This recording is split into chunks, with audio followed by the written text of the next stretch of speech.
Welcome to the Grow Your Business and Grow Your Wealth podcast with Gary Heldt. Gary is an expert in helping business owners put together a plan that will provide a better future for their businesses, themselves, and their families. On the podcast, Gary interviews other professionals who share his vision, and together they share secrets and strategies any business owner can use to build a better financial foundation for your business and your life.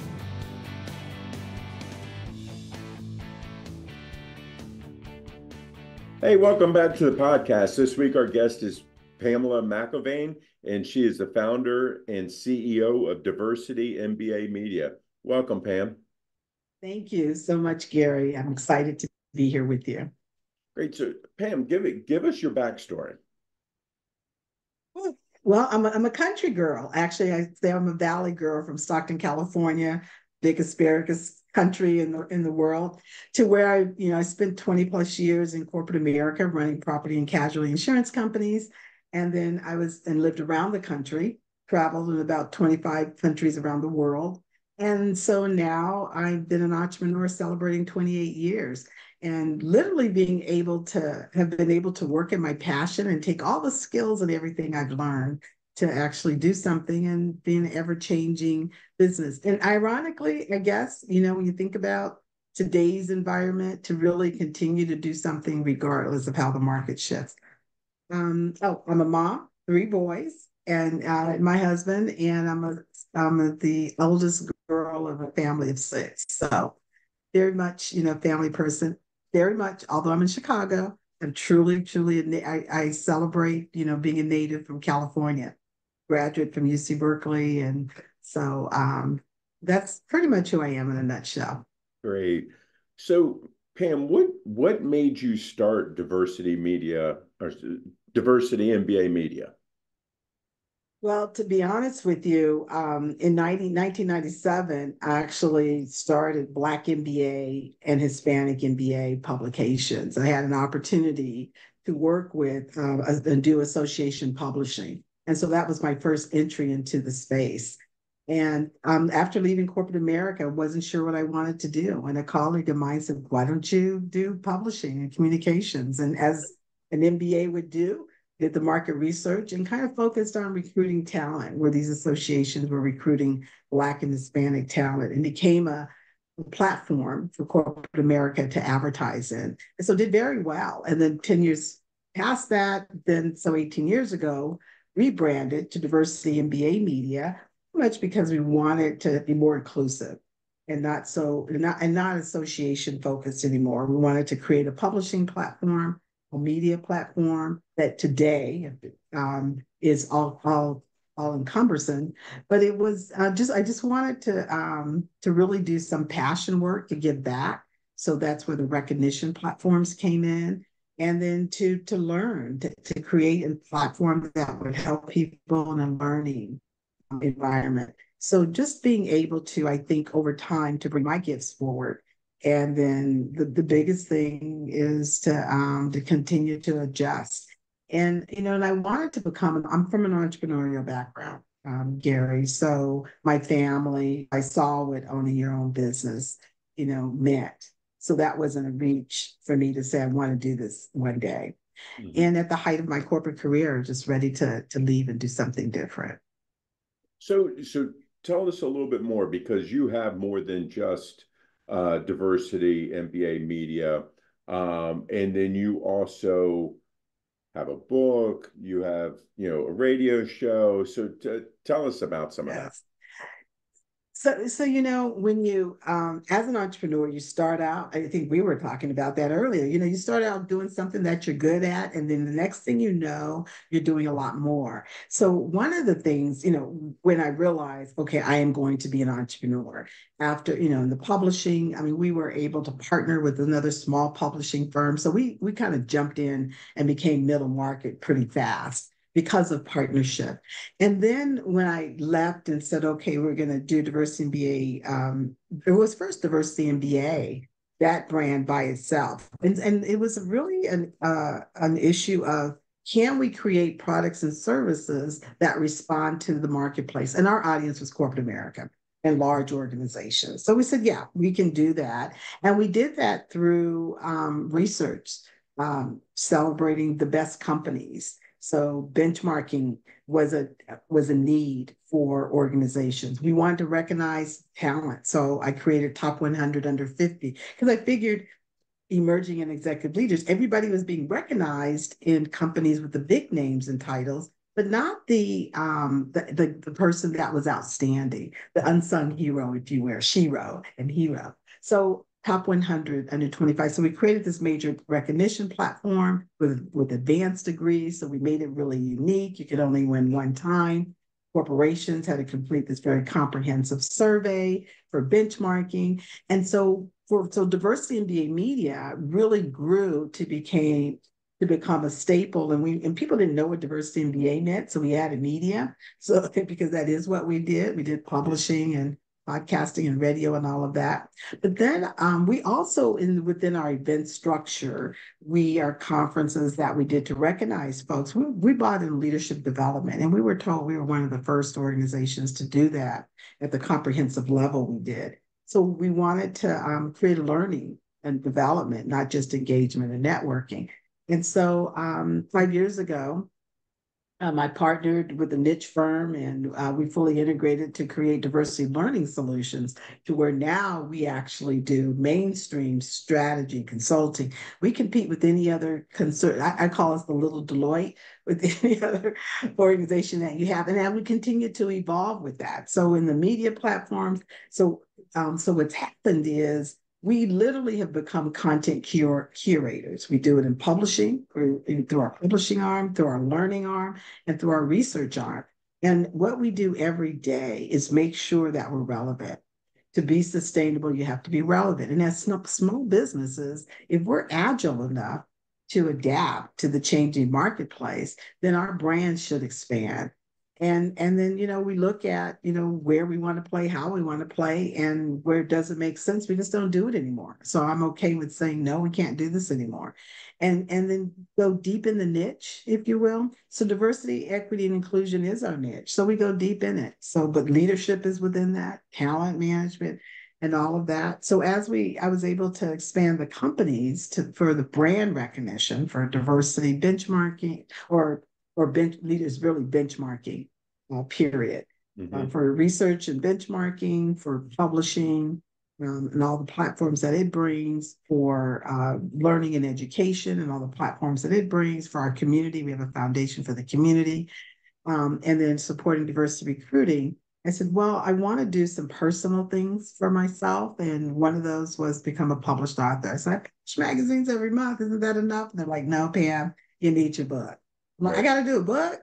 I said, okay. So it took me about a decade to really think about what do I want to do with the book. So I wanted to share the research. And so I created the, not my brainchild. There's the Dummy series. I said, I want to do the Skinny series, like the Dummy series. So the Skinny on. So we have 8 basic research categories, and I wanted to start writing where the marketplace needed insights first. So diversity was the first book. And my second book, which will be out in September, is The Skinny on Inclusion. So they're guides. It's the Skinny on Diversity Recruiting, the best practice guide for recruiting strategies. So it has both our research, the trends, as well as the insights from other experts and myself. And there wasn't another book like this in the marketplace, so I had to do a lot of it on my own. My second book on inclusion, there's a lot of books out there, and I was able to bring in our research and then really give some really good insights for folks. And then I got 3 more to do in the next 5-6 years. And so I wanted to also, because I had this research, we're curating this research, collecting on an annual basis, 400 or 500 companies every year. I said, I want to be like the doctors. I want to be like the medical industry where people can go and get that scholarly information and say, oh, this is what the best practices are. So then I got on a journey, and we created what we call our thought leadership journey. Diversity Business Review is our journal that's a peer-reviewed thought leadership publication.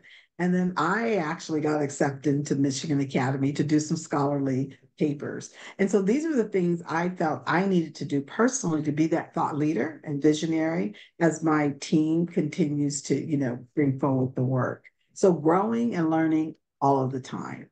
And that's the continuum.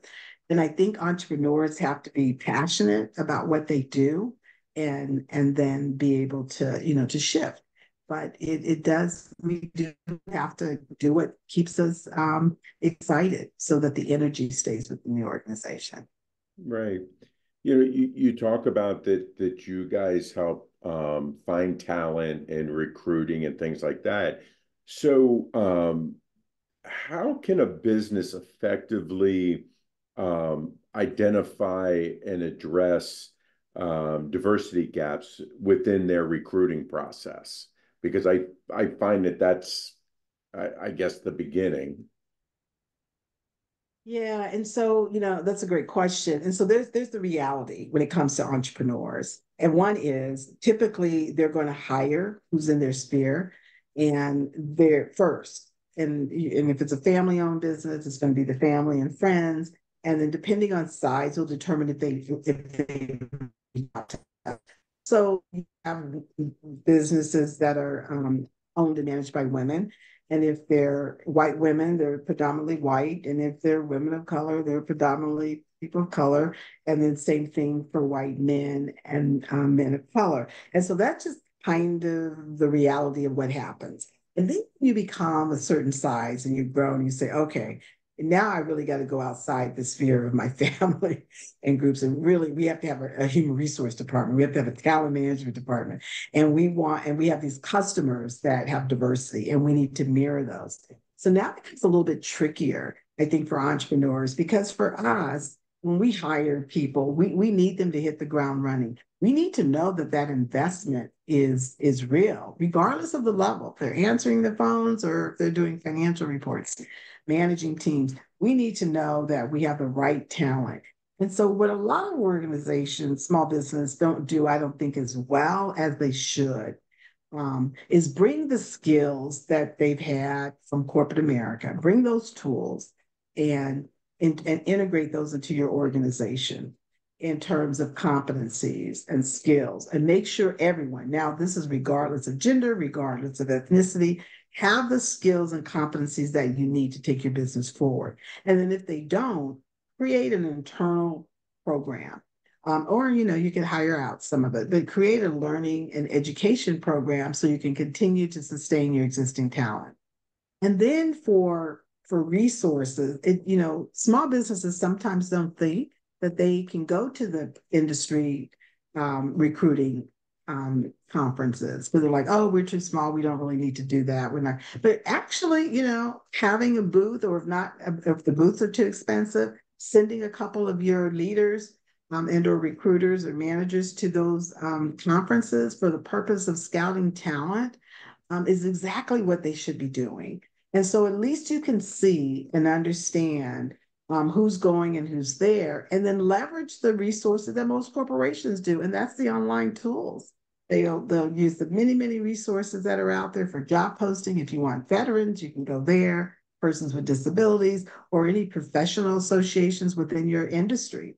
You can go there and post, which is not expensive, which is less expensive than even showing up some of the conferences, but becoming a part of some of the employment network. So basically, I'm saying the strategies for small businesses should not be any different. I'm just going to be honest with you, Gary. When it was two of us and we were restructuring and transformation 18 years ago from our P&L publishing to P&L group, I sat there and did a strategic plan with there's two of us in the room for my corporate skills and said, okay, what are we going to do? And so we do that now, just like any other company, retreat, corporate planning, and really on talent management, middle management programs, leadership development programs, as well as the other executive leadership development programs. Yeah, we have to treat our businesses internally the same way corporate America does, the same way our customers do, our larger customers do, and we don't. So when there's a lot of things. There's a referral, internal work, your internal employees, set up an internal referral system. And if you're looking for diverse talent, be intentional. Go to the colleges that are recruiting diverse talent. And to be honest, all the colleges have diverse talent.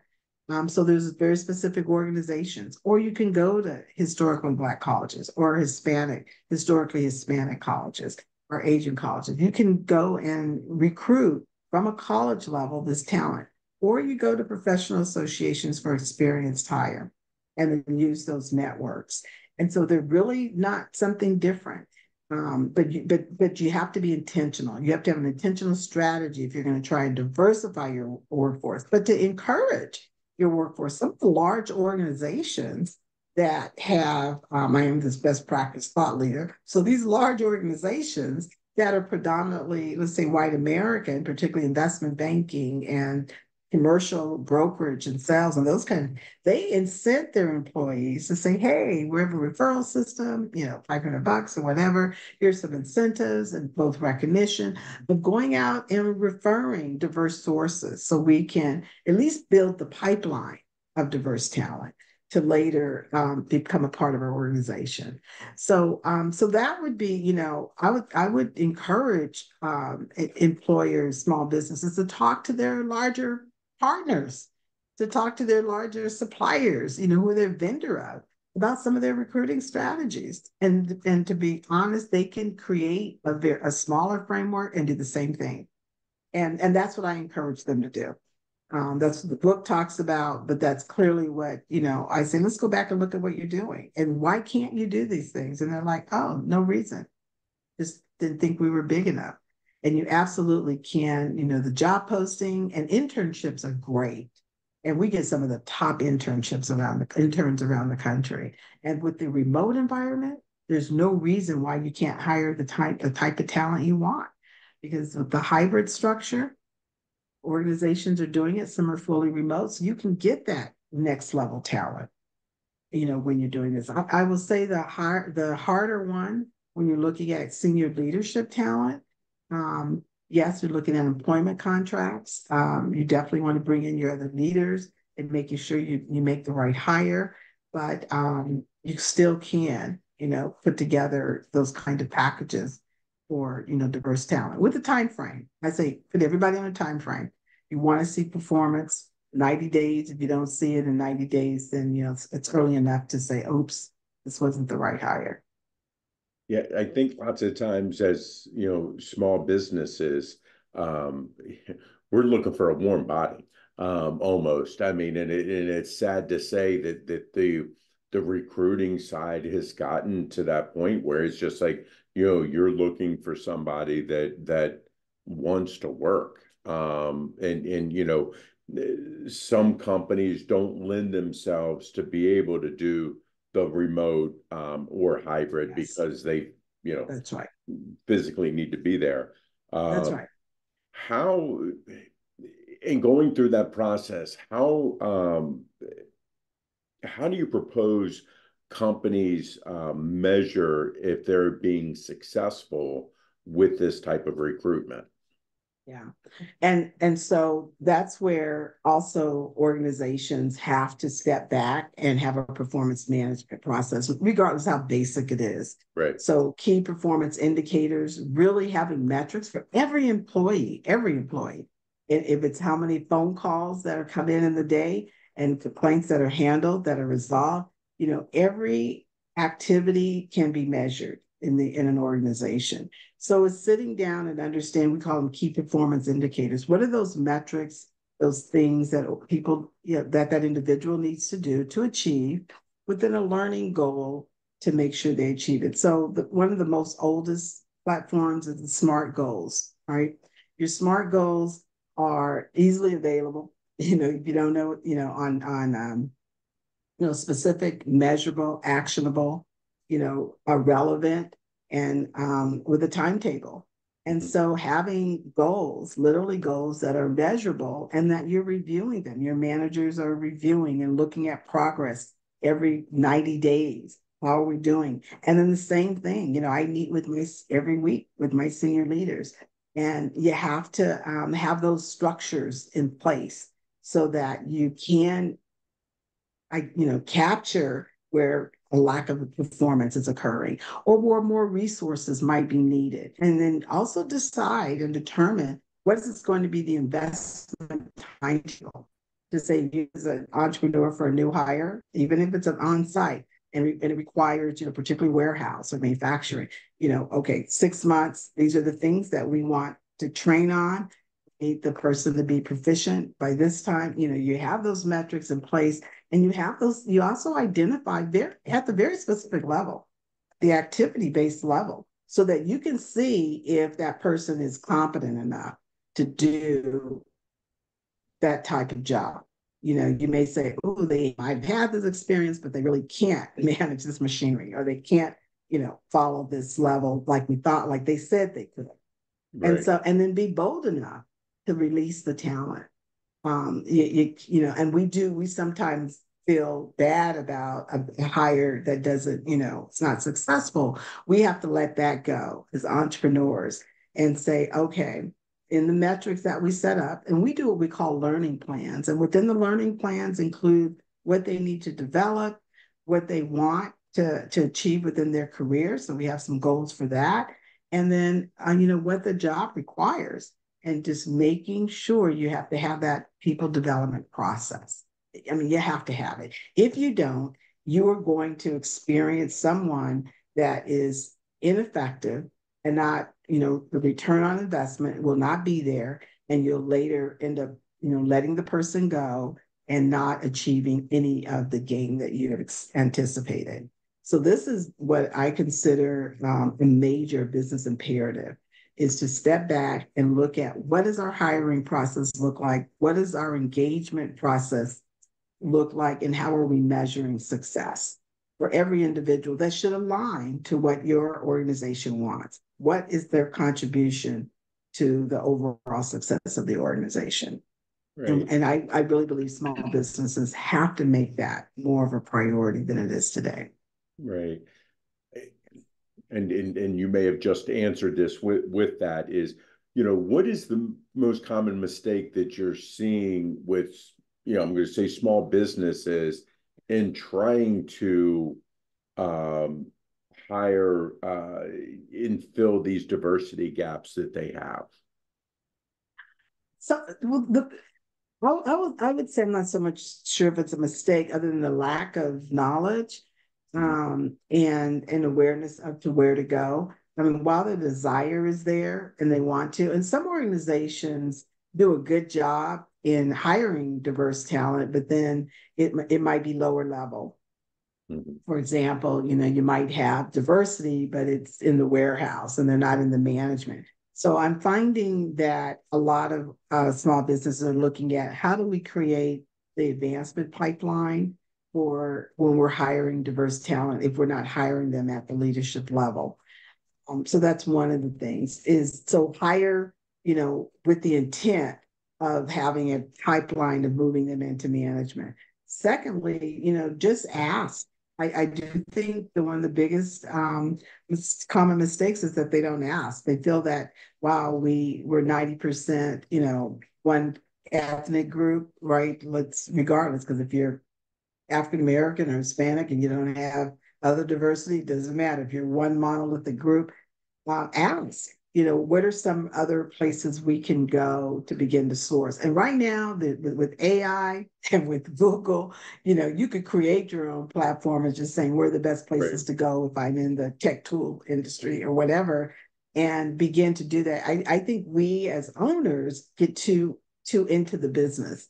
And so you have to step outside of the business and allow your team to be able to be creative and ideate. That's one of the biggest mistakes, is not allowing enough of your own team that you trust to help solve this problem.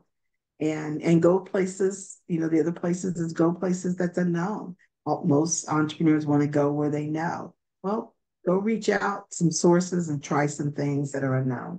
So to me, having the open mind, letting others within your organization support it, and asking for support and help, I think, are the common barriers. Yeah, I think sometimes, we're comfortable. Yes. So we're afraid to kind of step outside that box and become uncomfortable. Yes. And I think that as business owners and things like that, we need to prioritize being uncomfortable, because then that's going to make us, better. Right. because of it. Um, I agree with that. Yes. I mean, and we know how to take risks. That's the thing right, about it. That's part of our DNA. Taking risks is part of an entrepreneur's DNA. It's what they've always done. So just think of this as another one of those things. Today, there's more best practices. There's more experience that we can learn from. right. And that's what I would do now is, just ask more. And I will share this with you. I was in a CEO roundtable not long ago, and one of the questions that one of the facilitators, who is this, incredible, successful CEO, said, "How many of you can step away? How many of you CEOs can step away from your organization for a month and Right. your entire organization can run?" And I was proud to say, "Oh my goodness, I have, four divisions and three of them can run without me. And the fourth one can almost run without me. So what do I need to do to fix that? I need to hire that capability." And so that was a big piece. If you can't do that, if you have to be there, then there's your first barrier. If you have to release and allow others to develop, so you can step away, innovate, and grow.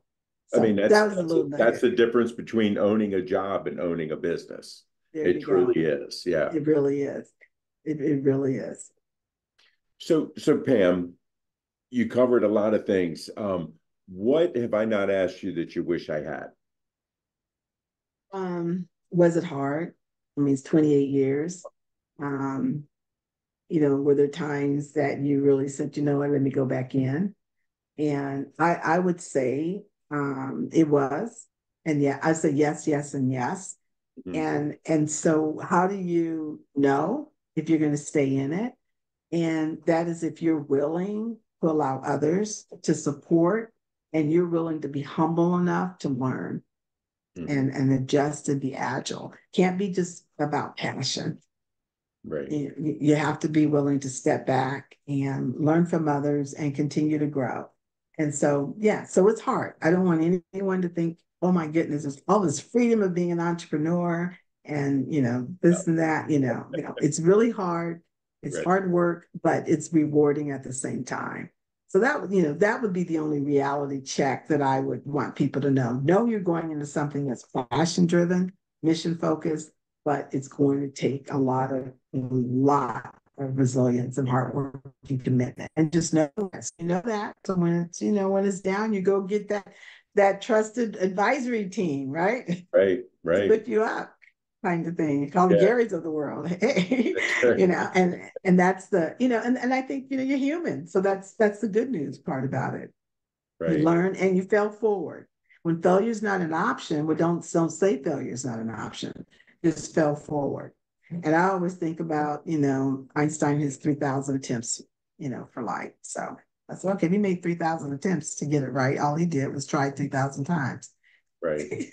Well, and again, I mean, it's many times people look at it that it's failure. It's not. You've learned something. You've Yeah, learned how not to do something. So next time that happens, you're not going to do it that way. You're going to do it a that's right. different way. And I That's think right. that that's something that anybody who's a business owner or the entrepreneur mindset looks at it that way. Right. And then it's not a failure. It's okay. Hey, that didn't work. What do we need to do to change it to make it work right this time? And you just reminded me of, like, so when you're hiring someone, let's say at a manager and more senior role, organizations today are using panels, diverse panels at all levels in the organization. You could be, receptionist, warehouse professional, then other manager or director and a leader, having different people in the organization and experience to interview some of these other folks to get these perspectives. And that's another practice that entrepreneurs don't use as much, but can and should. And that way they'll get diversity perspectives from people and be surprised too. Sometimes to surprise them of their own existing workforce, some talent that they didn't see there. But using panels, diverse panels, as a way to also help make decisions if someone is there. And then don't beat yourself up for, I'm just going to say it, for a bad hire. Right. Corporate America does it. They have bad hires. It's just a little longer and harder for them. But you're a small business and you see it's a bad hire. then just cut the cord and learn that lesson. Like you said, take okay, what did we not do well? What did we do well? And move on. Right. Pam, if people like what they hear and they want to learn more about you or even work with you, how can they reach out to you? Well, definitely go to our website, www, Diversity MBA Magazine. It's a long one, but it's you put it in there and we'll come up. That's diversity all spelled out, MBA Magazine. And then just add Pam at to the front of that, and you can reach me directly. Pam at diversitymba-magazine.com and diversitymba-magazine.com. See, we have ability to review the site and get access to a lot of information and resources, and absolutely reach out to me directly. And we can invite, get you invited complimentary to a lot of the things that we offer, and a lot of talent development and management. So absolutely open for that. Great. Pam, I really appreciate your time today and your wisdom, because this is a tricky area for some people. And I think that having someone like you to help lead us through it is definitely a great resource for sure. Thank you so much, Gary. I appreciate the opportunity to share. And thank you for the work you do. Thank you. Thank you. So this week, our guest was Pam McElvane, and she's the founder and CEO of Diversity MBA Media. Thank you, and I'll see you guys next week. 49 faces looked to him in triumph. Over the last 12 months, they had each taken turns and promoted his business for a week at a time, driving over $987,342 in revenue. What if you had a network of 50 centers of influence who promoted your business every week for a year? Grab your copy of the #1 Amazon best-selling book, The Ultimate Guide to Growing Your Business with a Podcast, at 33% off the Amazon price by going to ultimatepodcastbook.com. Again, that website for 33% off the Amazon price is ultimatepodcastbook.com.